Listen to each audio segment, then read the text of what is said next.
Wait, what? Do it again where you do like the dumb like, oh, hey there. Whoa. I can't do it. Whoa. Didn't see you there. Dude, that just doesn't feel right. Whoa. Didn't see you there. Okay, just do it normally. What do you mean? In all seriousness, welcome to the show. We're gonna get started in just a moment. The guys are super stoked to talk about topics with our panel today. On the segment today, we've got Frank Criniti, just learned how to say that a minute ago. Jeff Baker and our boy Justin Jarek. Super dope panel. We're super stoked about it, and we hope you enjoy. We'll see you in just a minute. Cut, send it to print.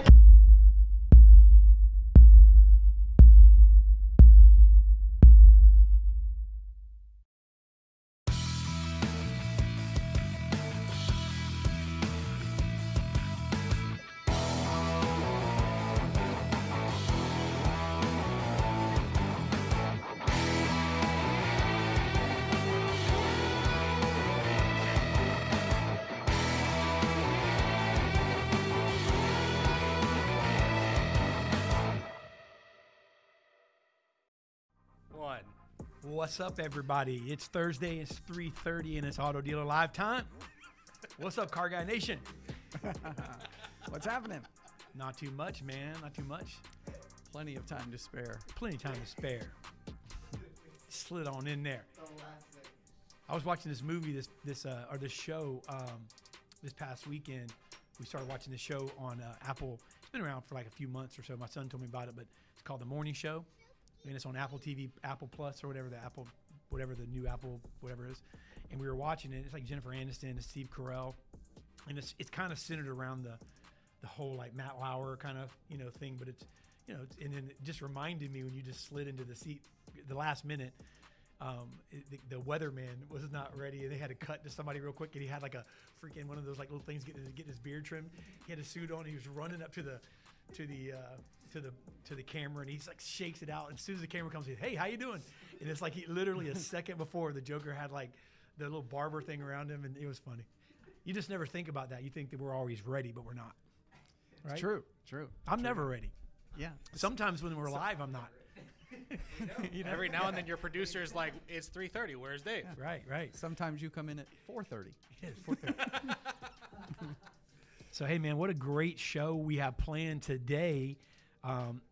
Cool post that was put out by Justin Jarek that's going to be joining us here. He's asking some things about training and some areas, and he had a lot of content and comments on the post. I think it was a couple days ago, and so we reached out to Justin, got him on. We wanted to discuss this. I know there were a lot of dealers that weighed in, and really, Dave, he was asking, I think we're going to pop it up. I think that's what that meant when Mike had that look on his face. No, it didn't. No, it didn't. What are you talking about? No, it didn't. Misread. That look on my face was Ezra, pay attention.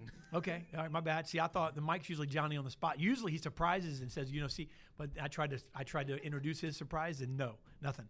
So anyway, the post was really cool. It was he was asking automotive professionals and dealers and GMs, what areas, did they really need training, see training, see a lack of training. It was really kind of all over the place in many different facets, and a lot of GMs weighed in. And of course, anytime those posts go out, Dave, it's so organic that people add to it, take it a little bit on the side service road aspect, and you get a lot of great content out of it. So we asked Justin to come on, and we're going to be joined by Frank Criniti, which, Frank is just a freaking beast when it comes to selling cars, and he does a lot of training as well. And then we're going to be joined by Jeff Baker, General Sales Manager at Benton Baker Honda in Michigan. And we're going to talk about this, and especially now where, you can't be successful in this industry if your skills are not only are they not sharpened, if you haven't put a new tool in your bag, meaning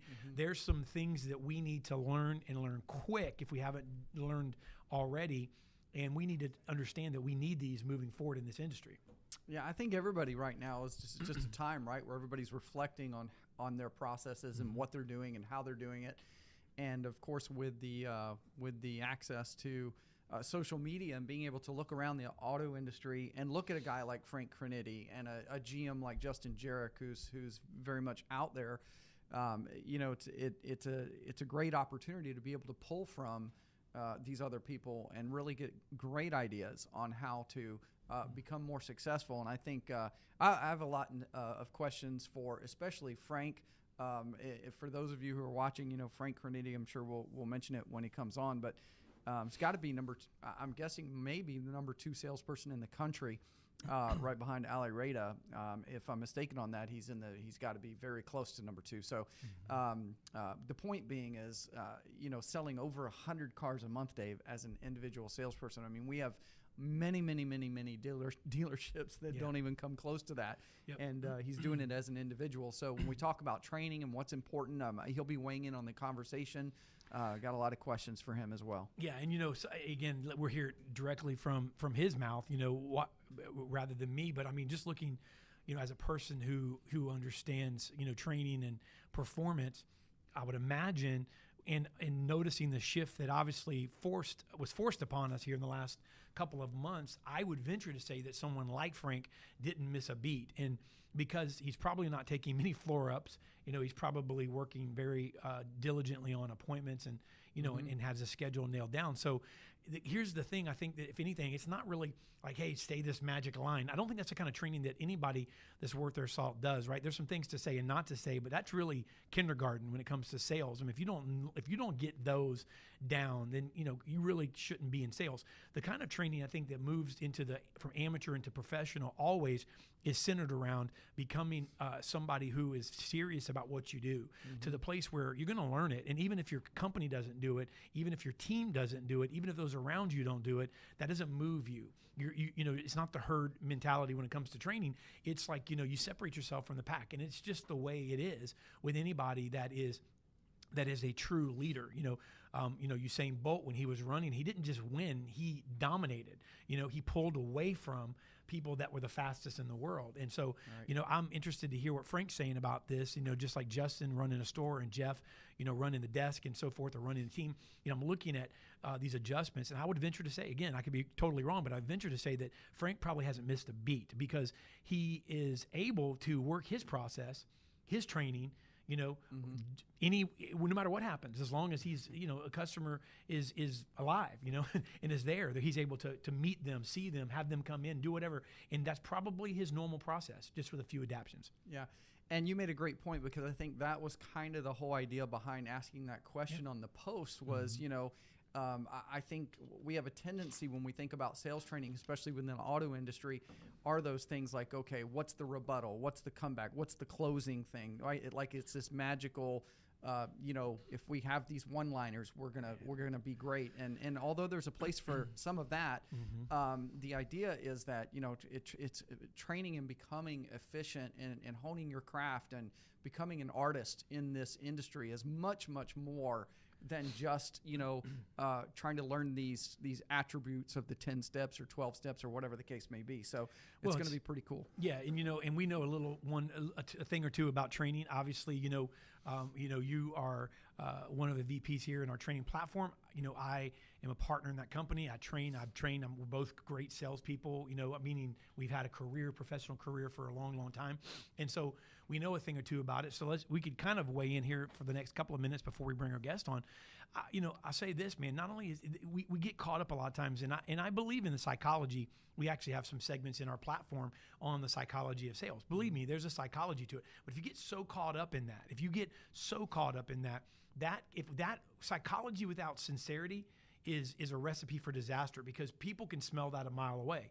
That psychology doesn't work. It's if you don't have sincerity, right? And the sincerity, what's sincerity? Sincerity is genuinely caring about your customer, genuinely believing that your product is good. If no product is perfect, but your product is good, you're an integral person. You have a center of core values, and without those things, the psychology falls apart.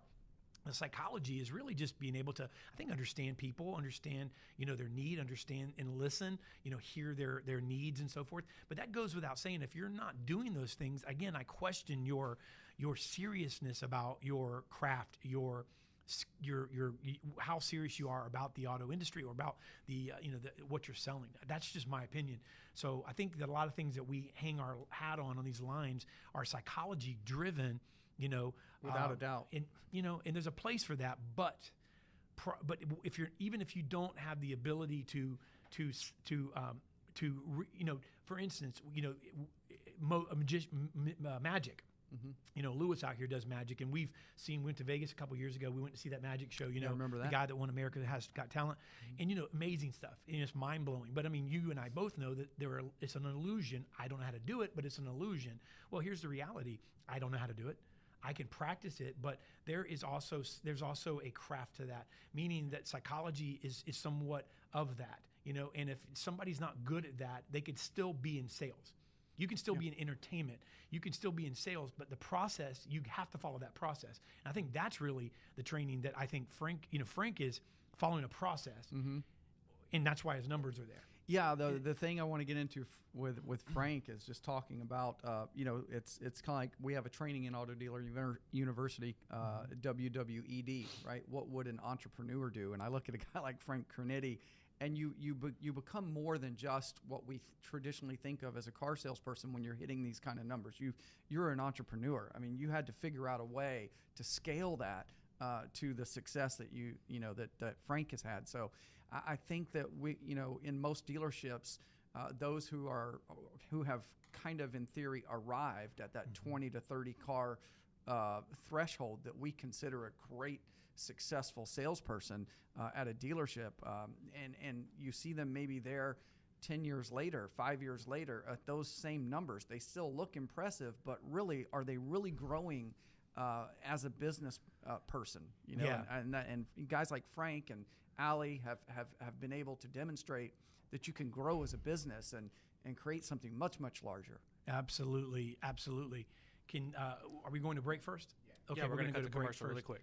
All right, so hey, we'll be right back. Listen, guys, don't go anywhere. We have Frank Cornetti, Jeff Baker, and Justin Jarrett on Auto Dealer Live, not Game Changer Live. So we'll make sure that we get that adjusted as well.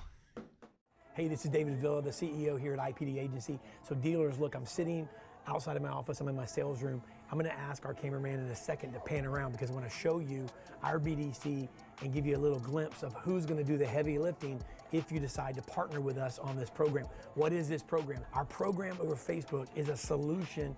In 25 years of doing automotive marketing, working with just thousands of dealerships, we've seen some very impressive results. I've never seen an ROI like this over the last couple of months especially, and we're doing it from coast to coast. We're killing it in California, we're killing it in New York, New Jersey, Pennsylvania, Michigan, states that are right now really clamped down and have some limitations, and of course we're doing it all over states ranging from Florida to the Midwest states. And I'm going to show you a little bit as I'm sitting here. You're going to see a few leads just begin to pop up. And look, watch here, like this is an example of leads that are popping in as we speak.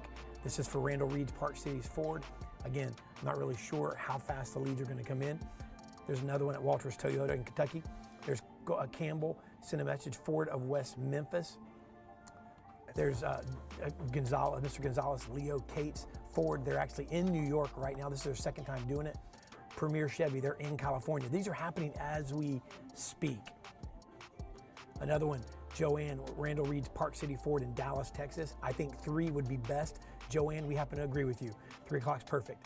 And these are leads that are going into our BDC. Look, if you're looking for a way to move the needle in a digital way, but it's more of a traditional digital, meaning if you like direct mail or if you like things that have an ROI that you can track, this is perfect because we're actually seeing the responses coming in. We do all the heavy lifting. I'm going to spin around here, Ez, and see if we can actually catch.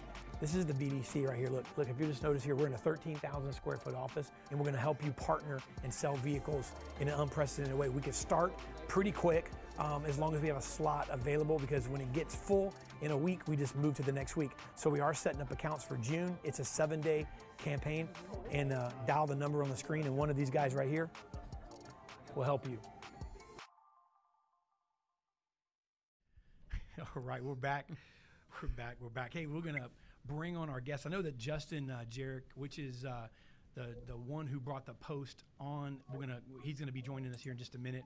He's wrapping up a TO, and so he'll pop in on Skype here in a second. But we have Frank Cornetti. We got 100+ car sales rep, Plaza Honda of Springfield, the man, the myth, the legend. We have Jeff Baker, general sales manager, Benton Baker Honda in Muskegon, Michigan. And we have Justin Jarek, the general manager, Boniface Ayers Kia in Melbourne, Florida. He's going to be joining us in just a minute. Welcome, gentlemen. Thank you for taking time out of your schedule here at the close of the month. And Dave, I'm going to go to you, man. We've got a great all-star panel here. Yeah, thanks so much, Frank and Jeff. We'll go right to Frank, and of course, Frank, we're kind of piggybacking on a post that was very popular from Justin Jarek, and basically posed the question as to what's really missing in the car business and training. What are we not training enough on? And I know that, when we think about training in the auto industry, it's usually wrapped around that sales process and overcoming objections and what's the one-liner that we're going to say to close the deal or get to the next step. But there's so much more than that. And Frank, when I think about what you've been able to accomplish, I think about, training that we are lacking in building a business, because you've done something where you've been able to scale this to a much larger, production than most people even think is possible by an auto salesperson. So, maybe you can comment on that or give us your take on what you feel we might not be training enough on in the business. Well, first of all, thanks for having me on. Always a pleasure to join Auto Dealer Live. You guys are awesome. Love the show, love the podcast, do an awesome job, and really add a lot of value to the industry. So I appreciate you first and foremost. And there's a ton going on right now, right? And personally, for me, this is what I've been trying to get all the dealers to that I speak to. This is my process. This has been my process for years, getting all the customers' information up front, credit application before you come in. People can make a decision before they have to actually sit in a car, test drive a car. Like in Pennsylvania, we're still pretty much on lockdown. I'm having a record month. So we've been open since April 24th, so roughly 4.5 weeks. In that 4.5 weeks right now, I think I'm at 170 some cars out for the 4.5 weeks that we have right That's now. it? So yeah, it's it. Listen, and here's the funny thing. That's exactly the way that I think about it. I have I don't want to call her my assistant, but a teammate now. She's helping me with all my paperwork and everything. I'm still doing all the sales myself, but she's helping organize me. And I told her what the pace that we were on. She goes, "That's it." I'm like, "That's the attitude I need to hear," right? Because I don't want to ever sit around and smell myself and feel like I've accomplished anything, right? I'm pushing, pressing. I want to be the #1 car salesman that's ever sold cars since the history of the Model T. Like, that's my goal every single day, but I can't just sit there and wish myself to that, right? There has to be a process. The process is the most important part of this whole thing. Everybody's like, "Oh, I have this goal." I'm like, "Great. Okay, so you have a goal, you have target, but you need a process to be able to get there." And I'm proving over and over, and especially right now when everything's coming to light, that the processes that I've been using for a decade now and refining are the way that business should be done 100% of the time. Because guess what? I'm training about right now 12 people every single week. We have a training course. I touch base on every couple of days. We have a couple-minute conversation. 9 out of 90% of them are having record months, and not just by a couple cars, absolutely dominating. And the #1 thing they said to me is, "Man, we're making gross right now too." I said, "You know what that is?" I said, "Because you're putting the value out there. You're giving the people what they want, right? People want you to respect their time and respect their intelligence, and they'll pay you for that, right? Think about it as if, you work an hour away from work, right? And you have to take a highway. Well, if you could pay a couple extra dollars and you could be in a lane that there was never any traffic in and get home, you'd be an idiot not to do that, right? I would do it every single time if I had to do that, right? I don't care if it was $5 a day. I'm doing that every single day. I don't care if it costs me $150 a month. I don't want to sit in traffic, right? I need to get there. So that's really what we're doing at the dealership. There's our boy. Frank, I want to just ask you just one other piggyback onto that, because in the monologue, I said that not knowing, that you were doing that, but assuming that your process was causing you to not miss a beat, and little did I know that you're breaking a record, and it's interesting because I was telling Dave when I brought that up, and I want to ask you about this. I'm thinking, a guy like Frank that is not out there, worried about traffic. He's creating opportunity through his processes that he's perfected, and not only that, he's already doing whatever needs to be done through this process that he's developed and perfected and continuing to add to and increase.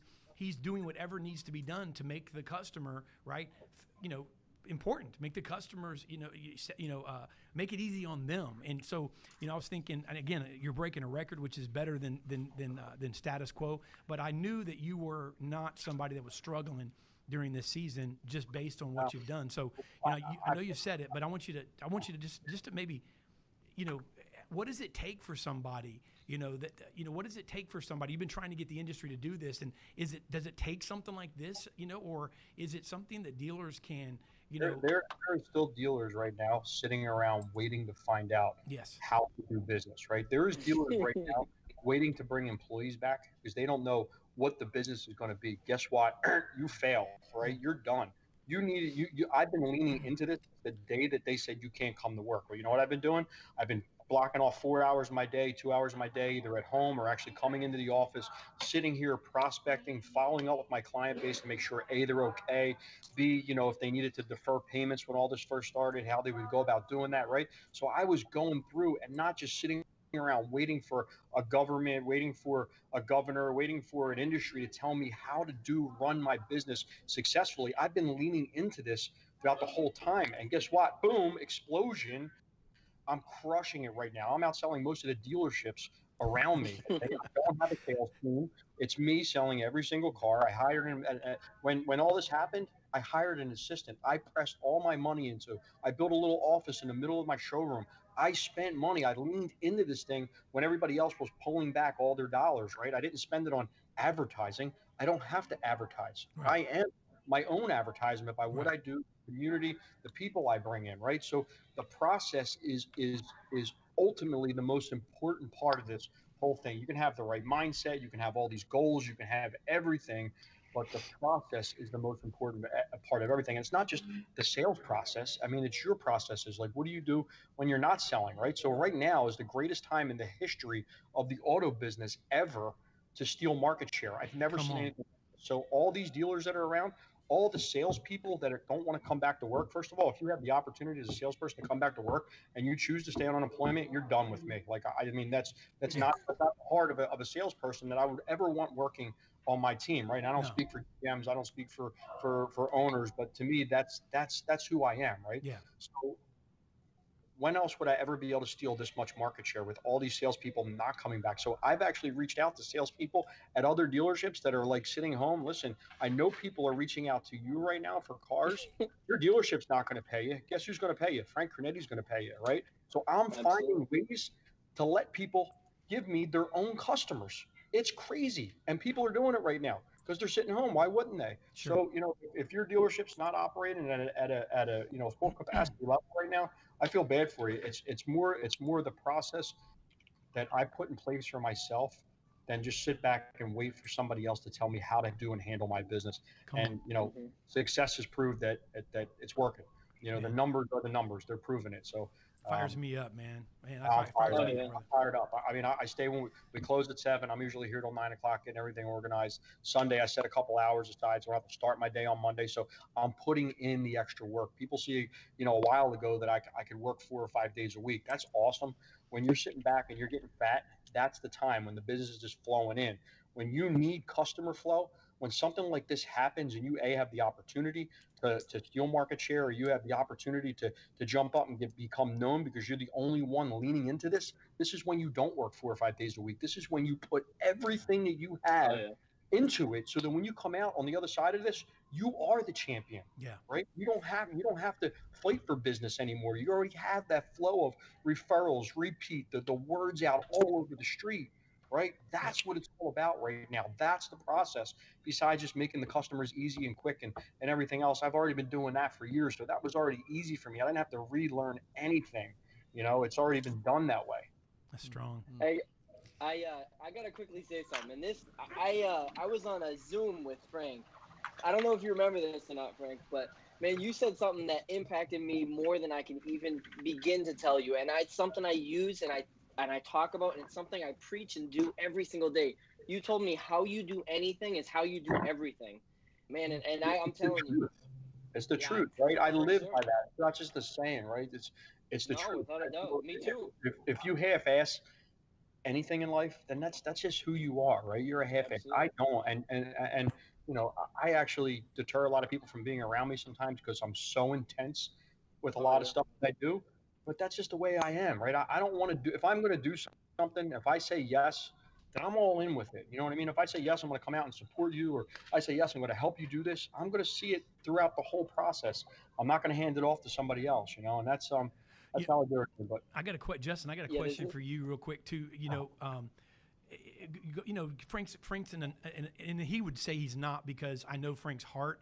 Listening to him, his heart is everyone that wants to can do what he does, and I believe that too. The key is want to, and I have not met many people that aren't passionate, maybe business owners and things of that nature, that do things that Frank does, and Frank views it as a business, obviously. But he is, in my opinion, he is an anomaly, meaning that there aren't a lot of people that are on the floor of dealerships. That's why there are people he can buy customers from. But Justin, looking at this, he's outselling dealerships, okay? And not just in his area, he's outselling dealerships across the nation. So putting it into a context of now the dealership, not Frank, but the dealership. Okay, Justin, Jarek, Boniface, you guys are killing it. I see what you're doing.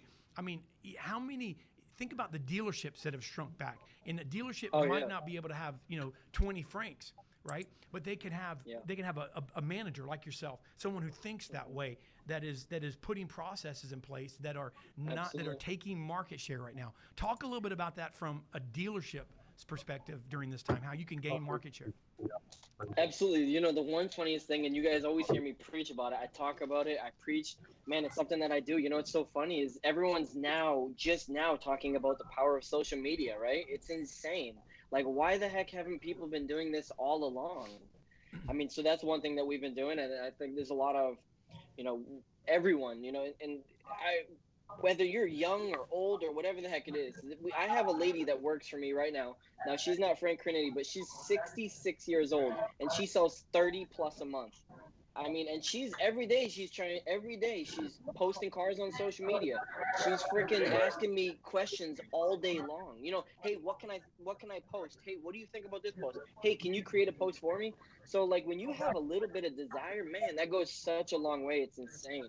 I have a guy in his 60s that I'm training now. He's been in the business for 30 some years, and he's just absolute. He started a new dealership a year ago, and it was, not getting any traction. He's absolutely killing it right now, and he's been one of my best students. It's amazing, right? You would think somebody 30 years in the car business, 35 years in the car business actually would be a little bit stuck in their ways or not willing to new opportunities, but he's opened up his mindset to me, and it's been amazing everything he's been able to accomplish. So that's what makes me feel really proud, right? That not all these numbers that I accomplished. I'm just helping people, right? I'm solving problems. That's what makes me excited. Like, I don't care about the money. Everybody's like, oh, you must be making a shit ton of money. I'm like, well, you know what? I know the money's there, but I don't care about it. It's a byproduct of my success.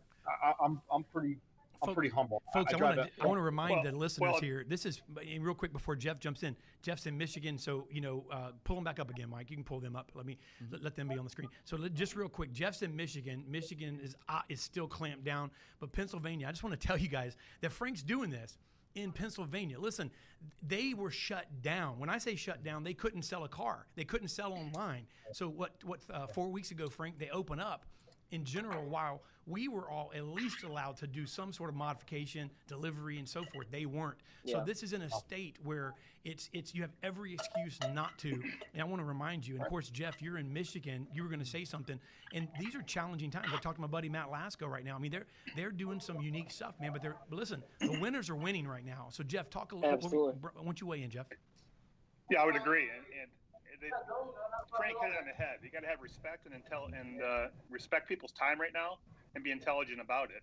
And I think, and Justin said this, we're kind of going back to basics. I mean, people are getting back into social. People, I mean, look at everything is on Facebook now. Everybody's out there, so all they got is time, right? So they're looking at it. Whoever has the best presence out there, you're going to gain market share. And Frank, what I was going to say about Frank is what happens with him and people like Ali, and you see people succeed like that and have these big numbers. When I met Frank last year at Hustle and Grind, what pissed me off was the fact that I left money on the table because I can be like Frank, right? So, and he's an inspiration to us all and all the salespeople. I use his reference a lot with my guys, that it's possible. I mean, you can hit big numbers, So, but anyway, in Michigan, yeah, we're locked down. Pennsylvania's locked down. We're back. We're by appointment, okay, and we're having a record month by appointment only. So it's phenomenal, and because I would customers want to attribute buy. that. I'm telling you, customers want to buy. People, I'm tired of seeing these commercials where someone's wiping off a table, man. Like, hey, come on in, we're wiping off a table. It's like, dude, people want to buy a car, and they want to, they want a deal right now, and there's some deals out there, man, and we can't underestimate these opportunities, Dave. Yeah. There's been some great things actually that have come out of this crisis, and we'll go back to Justin to kind of get your comments on this. But one of the things that we're seeing, we're hearing, we heard it from Frank a moment ago, or when we opened up. But grosses are up. Grosses are up, and I think one of the reasons for that is because we're more attentive right now than ever to our customers. I think that's a big deal. Is that what you're seeing, Justin? Oh yeah, absolutely. It's so funny because it's in times like this are when the people, are going more to the basics, and not only that, but the people that are selling cars are going back to those basics. So they're going through the process. They're doing that $1 million walk around. They're properly meet and greeting the customer, and they're going through all the steps the way they should be. So yeah, our grosses are definitely up. Yeah, and the ironic part about that is, in theory, I think if you polled consumers right now, they would feel like they're in the driver's seat, right? Like it's a better time to get a better deal, and dealers are desperate, and yet we're hearing all over the country that grosses are through the roof.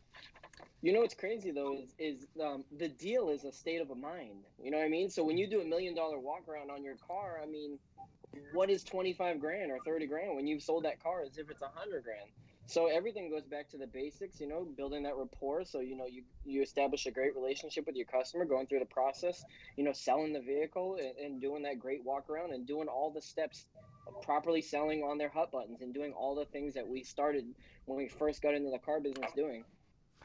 Yeah, absolutely. Frank, so, man, let me, as we get kind of wind the corner here, man, and give you guys some closing remarks in the next few minutes, I want to ask you, what's next? I mean, I know you're an innovator, you're thinking, you're looking at this as an opportunity. Now you're seeing, tracking numbers that even you haven't done before. Now you're looking at this as, okay, how can I sustain this and grow from this? So what are you looking at moving forward into June and July? I mean, without giving away, maybe you would give away some of your secrets, but how are you looking to even move forward, and take the next step?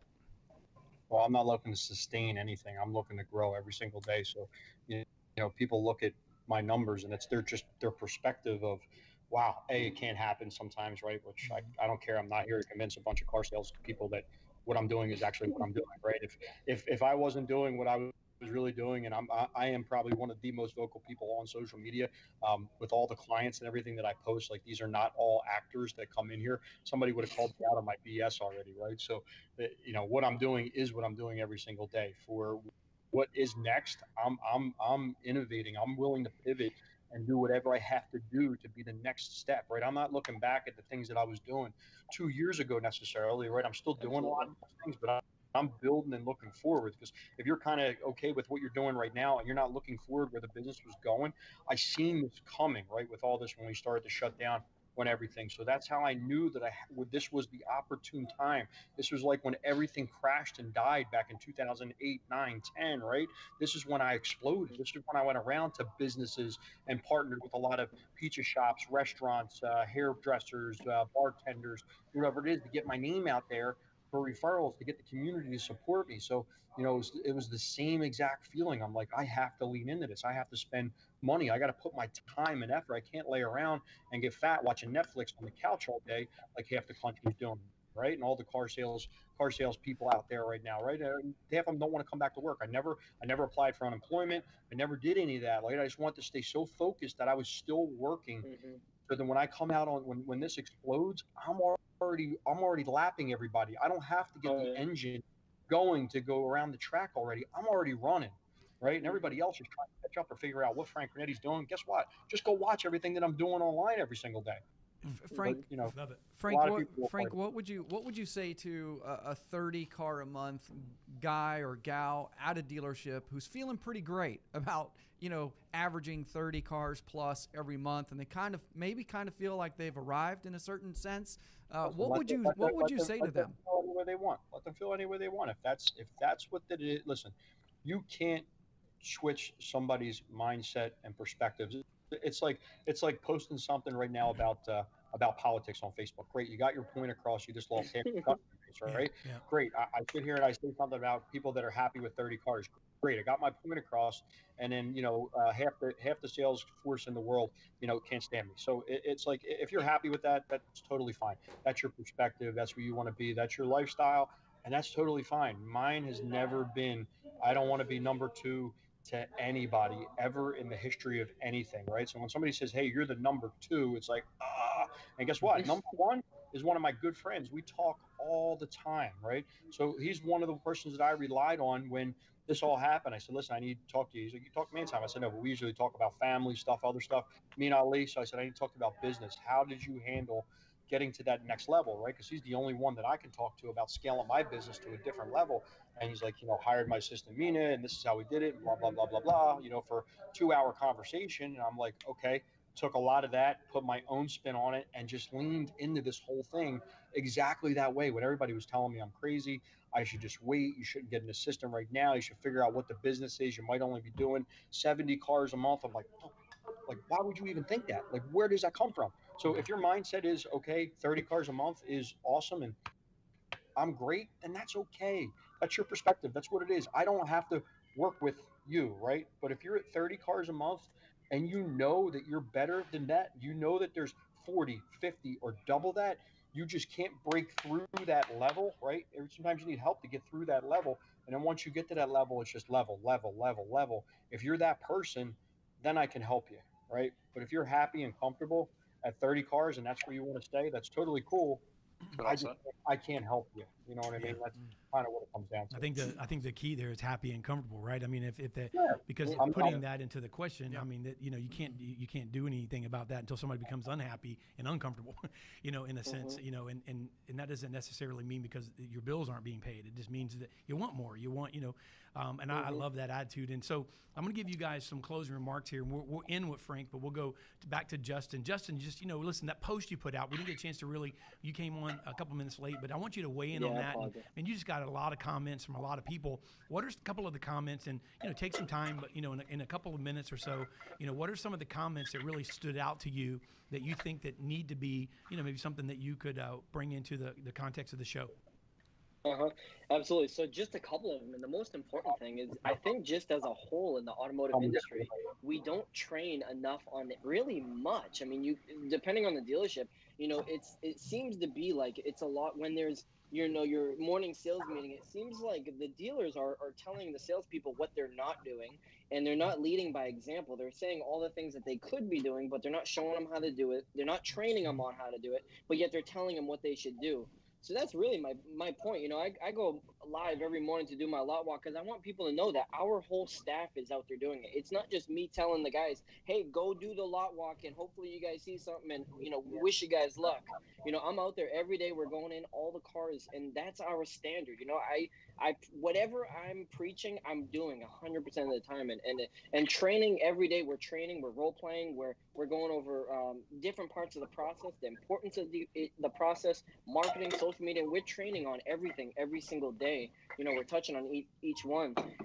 But one comment I like, and I think it's important, is in the car business we don't talk much about work-life balance, and I think that's something that we kind of just glazes over everything we do because we're so focused on the process, we're so focused on all this other stuff. So I mean, I think, and again, it's kind of controversial, I guess you could say, but you have to be able to properly have a work-life balance. I mean, I think that's so important with your success in any dealership. Like when you're home, you're present with your family and your kids, and I think that's really important. That's good. Yep, absolutely. So let's go back to Jeff Baker real quick. And Jeff, you've heard quite a few comments. I want to come back to you and just get your remarks and your input and kind of give you the floor. So yeah, I would agree with the work-life balance. In fact, I think I put that comment on Justin's I think post. you did. That's why I said it. Appreciate that, brother. So it's one thing probably Corona made me think more about. I grew up in an entrepreneurial home, and my father worked all the time. He'd always say his spare time is between midnight and 4 a.m. And I'm not saying that was healthy, but I have a tendency to pick up those trades. And unfortunately, I missed a lot of stuff, with my kids and stuff and my wife and everything. And this made me kind of revalue or relook at evaluate what we got going on here. And we all have the same 24 hours. We come into work and to get as much done as possible, but to have a good work-life balance so we can have longevity and moving forward. Like, I'm an old car dog, 54 years old, been doing this for over 20 years. There's not many of us left, right? And the younger groups coming in, they're not going to work those kind of hours that we've been working. And so I think it's very important to maybe try to foster that. But that's one thing. And when Justin's post, it's the first thing that hit me. Yeah, and I would say that right now, and with Frank and everything, right now is just a huge growth opportunity for a lot of us. There are people, like Frank said, there are dealers that are just sitting back by the sideline and just saying, "Hey, we're so close." I can see it in the reports that I get from the manufacturers. I can see it in the cross sell, and that's not the way we look at it. We brought back some people. We had half a staff for half the month, and we're having a record month. So we have guys that are having record months. Yeah, it's great, and I appreciate you guys having me on the show. It's been a bit, and I love it. Absolutely. Yeah, thanks so much. So let's go back to Frank real quick, and Frank, we'll go ahead and get some closing comments and kind of do a round robin here. We'll go to Frank, then back to Justin. We'll let Jeff close us out. But Frank, go ahead and wrap us up with a few closing comments, and we'll let you take over. Listen, it's all about if you really want it, especially right now, right? There is no, can you, sell 30 cars or, and what Jeff just said, right? He's back with half a staff, right? They're hungry, the people that are there. That's who you want at your dealership right now, right? You want the people that are hungry, who actually want to help people, want to work, right?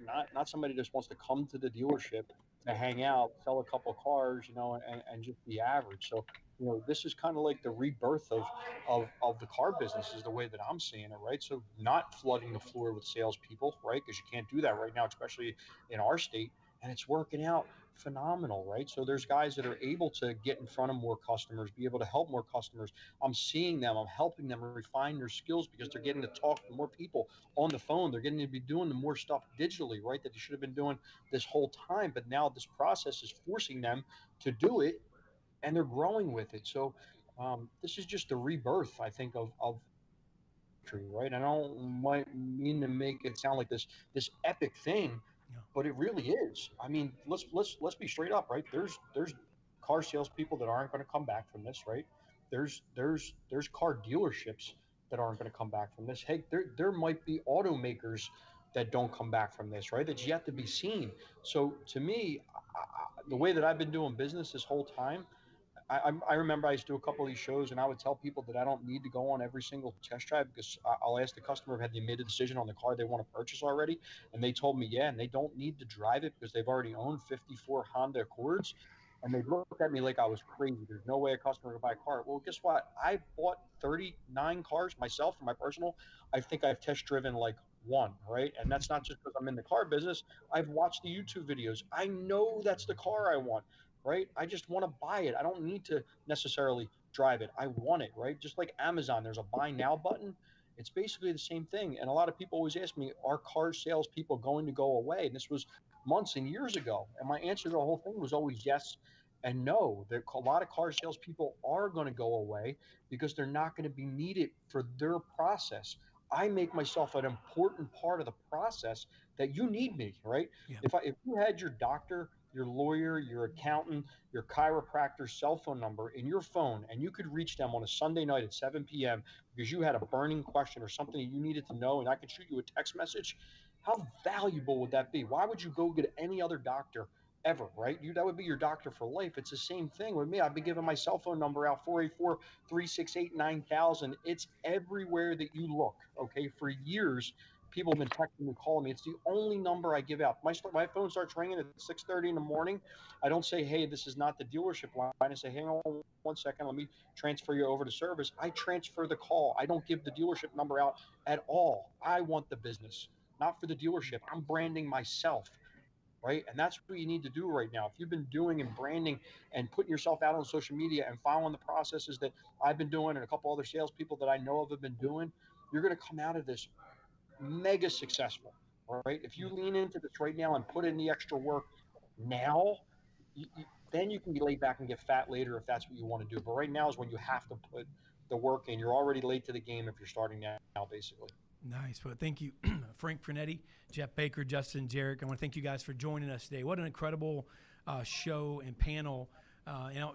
Close, strong guys. Frank, thanks so much. Jeff and Justin. I think Justin and them dropped off already. So, Thanks hey, guys, have a wonderful rest of May. Yes, sir. So, thank you, guys. So, Right, I want to say this, going into, as we wrap up here in a few minutes, some things just, I wanted to have some time at the end because, Frank made me realize something. He said this, I was already thinking it, and he said, will car sales people go away? Yes and no. And I began to think as he was talking earlier that you're going to lose mediocrity. You're going to lose the mediocre, average salesperson that may never come back. And you know what? As long, hey, God bless. I hope they get a job and are taken care of. But I think that it's okay to have a mediocre flush. You know what I'm saying? Like it's flush it out, because the reality is this: not everybody. And Frank hit it. If you're satisfied where you are, I don't care if it's 100 cars, but if you're satisfied where you are, then you're satisfied. And when you're satisfied, you have a problem, because the bottom line is I don't know anything that you can stay still in.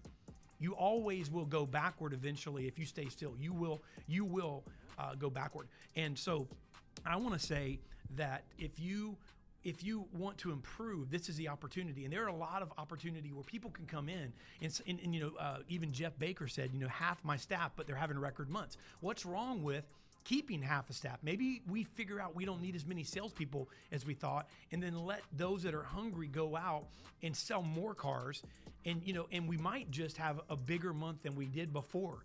And so I think there's something to that, because the reality is this: not everybody has made up their mind to do what it takes to get to where they want, and that's just the fact, and that's just going to always be the fact, And so that's just a great point there. I think that this is a huge opportunity, as Frank's showing, and I love it, man. But I that's just my 2 cents on that subject. I think that I don't think we need them all back. You're spot on, right? It gave the dealers an opportunity to get rid of maybe that's a harsh way to say it, but it gave the maybe they didn't even know. You know what? I'll ease it up for you, because maybe the dealer didn't know that's what they were doing. So you know what I'm saying? So maybe. Well, yeah. Well, I think that there's two categories of salespeople. I think there are those who were the dead weight that the dealership. This was a great time to just cut ties, and then that mediocre salesperson. You're right. That mediocre salesperson, they're gonna be looking very. I don't know. They're gonna be scrutinized. Is the bottom line. You know what? And they may not come back anyway because they're not as bought in. But the winner in that is not only the dealer. The winner not only is the whole team of the dealership, but also most importantly, the winner is the consumer, because they're gonna have a lot better equipped salesperson. So. Yeah, it is. And you know what? I was going to say that the mediocre salesperson is, if you're selling your customers for an amount of money, what's a customer worth? I mean, it tells me immediately, if you sell a customer, you need that small amount of money more than you need what that customer is going to give you and afford you a long time. And so you already have the wrong mindset, because the reality is you're selling it it's like, you're selling it for the upfront, now. Right. And look, and the only reason somebody would do that is because they're not going to be doing it tomorrow. They're not going to be in it tomorrow. They're not in it to win it. And I think that the dealership is better off without that, because if you're selling your customer and, then again, what are you going to gain out of that? Yeah. So here's the better question to ask. Why does this guy want to buy my customer? See, that's the difference. Yeah. The person selling the customer values what Frank's willing to pay more than the customer. Frank values the customer more, even though the customer doesn't come immediately with money in his pocket. He knows that customer is able to provide him a certain amount of income. He puts a number and a value on a customer, and I think that's just that thinking doesn't come with everybody. So you can, if you desire and you're having problems hitting. Breaking the threshold, I'm going to tell you that it's an Auto Dealer University. We can help, right? But at the same time, if you're a dealership or a salesperson, that doesn't have problems with that, and you're just going, well, well, we're just not that kind of store, then nothing's going to help you. Yeah. Training is not your answer. Yeah, one of the things we talk about a lot in Auto Dealer University is being able to leverage everything, right? And think like an entrepreneur. And Frank proved that in a couple of ways today. Not only was he reaching out to salespeople at other dealerships who weren't working and basically buying their customers, which is what Dave was referencing, that Frank shared at the early on in the show. But also, if you notice at the end when he said, it wasn't just about giving out a cell phone number, but one of the cool things was that when his cell phone's ringing at 6:30 or 7, he mentioned, I'm not giving the dealer number out. I'm going to answer that early call because I know that customer's calling for service, right? Because they want to make a service appointment. He is the contact. Now, to me, that's leveraging, because now you're leveraging that opportunity to speak with every single customer and serve them and keep that connection. So, so we can go on and on, but wow. Well, it's and you know what? If you're looking at this and you're listening to this and you're going, okay, so I'm going to start going out that little sign that was behind Frank, right? That said his name on it. I'm going to go print me up some of those signs, and I'm going to put my cell phone on it, and it's going to start ringing. Listen, you're going to be disappointed in the morning when your phone doesn't ring, because it doesn't start with that, right? It starts with the way you think. It starts with the fact that you got to look at, listen, you have to have a come to Jesus with yourself. I've done this throughout my career, my life, and that's why, I've seen progression, is because I'm willing to sit down, have a real conversation with myself, and look at the shortcomings and things that I'm not maximizing, and I change those. You don't get any more time. So you definitely need to balance your family life and your work life, but then you also need to look at your work life, and you get 8 hours, whatever it is, and then you say, listen, well, how am I spending these hours? Because you can't add more, right? You can only cut out what's not producing and not effective. And so don't go out and print signs. Don't go and put your number on something. That's not the first step. The first step is making a decision that I'm going to cross over from amateur to professional. I'm no longer going to just barely get paid for this. Amen. I'm going to cross over into a place where I'm going to go in and crush it. I'm going to go in and I'm going to take market share. And that's the reality. And he's showing it can be done. So here's the thing. Shame on any dealership out there that doesn't think that way, because he's beating dealerships in his market. He is beating dealerships in his market. Yeah, that's kind of crazy, actually. Goes to show you. Hey. Good stuff. I think we did it. Hey, by the way, did you see the new opener? Did you catch a new opener? I of did, the show? man. It's pretty cool. Hey, thanks producers and editors and hey, Mike. Everybody say else the that opener one more contributed. time, man. Anybody that didn't get a chance to see it. Yeah, let's run the opener to end the show. Yes, sir. Yeah. Check this opener out here. Our guys so diligently been working on. Looks good. Good job, guys. I got to cue it up. Give me 1 second. All right. So, hey, if you guys enjoyed the show, make sure you share it so that somebody that's connected with you can see it. I believe that this will help anybody in the car business, but basically anybody in sales and possibly anybody in life. And good stuff from some great people. And so check this opener out here really quick. It's not very long. And then we will see you guys next week. Cut. Send to print.